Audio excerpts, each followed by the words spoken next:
Yes, welcome to BodyBags. It's Hammer time.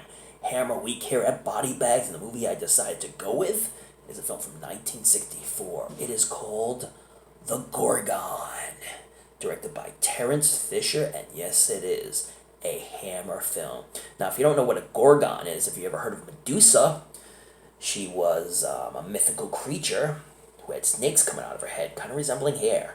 And if you look at her face, you turn to stone. Well, she had a sister called Megera, who was a Gorgon. And the same thing, if you look at Megera's eye, you will turn to stone. Oh yeah, baby. The Gorgon, Megera, let's do this. Welcome to BodyBags. I'm your Thursday reviewer, Chris, from Crispy Movies. You know my name is Chris, and you know I love B-movies. Oh yeah, The Gorgon, great film. So it starts off with Bruno Heights.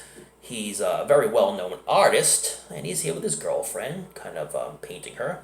Well, they get into a bit of a tizzy, and he just runs off, and she follows him. She starts running, and all of a sudden she starts screaming, and then she turns into stone. Well, later we found out that Bruno had committed suicide, hung himself from a tree. So now there's a big court case going on to distinguish what happened to this young lady. Was it Bruno who killed her, or was it something else? Well, we all know that it is something else. But the court case proves Bruno guilty. Yeah, he's a guilty man, but also a dead man. And this just does not sit well with his father. His father's going to try to find out what really happened. But in the process of finding out what happened, spoiler alert here. All right, he's still here, right? He finds Megera, and well, the same fate happens to him. So he writes a note to his other son, Paul Heights, explaining what happened, and he has asked his butler to send it. So his butler sent it, and then Paul is flying down to Germany to find out what happened to his brother and what happened to his father, because he knows his brother is not a murderer, and he knows there's something else going on here. Now, Peter Cushing plays Dr. Namaroff, and he runs a mental health asylum. Now, he's not only a doctor, but he also is a scientist who makes medicine as well. Discovers all these potions and medicines that he gives to his patients, and tries to cure them.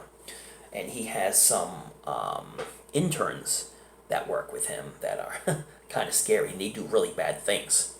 Now, he has this nurse who Paul Heights ends up getting in a relationship with, and he's very protective of her, but he's very protective of her for a reason, and you're going to find that out within the context of the film. But Paul, has met her and is all into her and has this great relationship.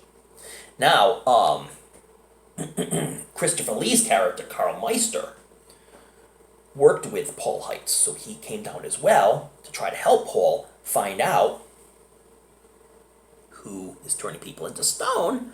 And they have a theory that Magenta, Medusa's sister, who died many, many, many years ago, is possessing the body of somebody from this village. But you don't know who it is, and I'm not going to tell you, because you need to watch The Gorgon.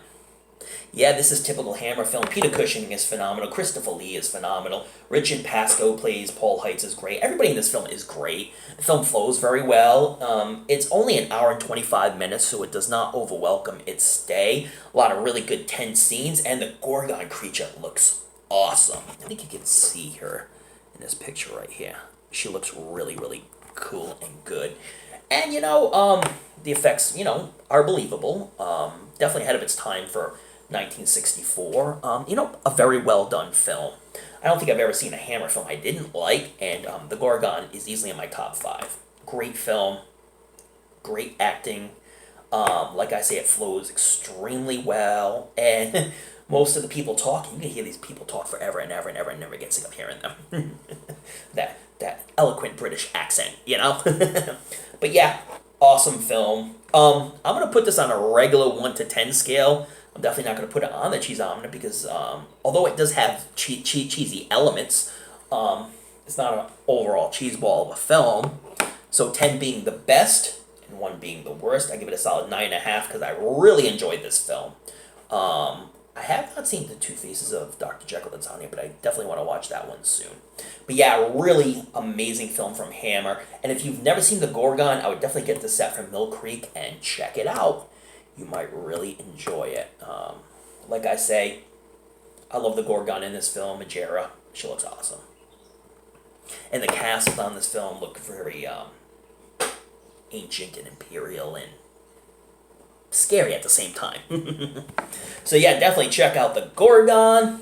And I'll see you next week. And like I say, subscribe to BodyBags and also Crispy Movies. And check out all the other reviews, because with them, it's all about Hammer time, baby. And I'll see y'all next week, next Thursday, for another review. And don't forget to watch those late night horror movies. Read up on your latest Fright Mags. Don't forget to tune in to another episode of BodyBags. See you next Thursday. Bye.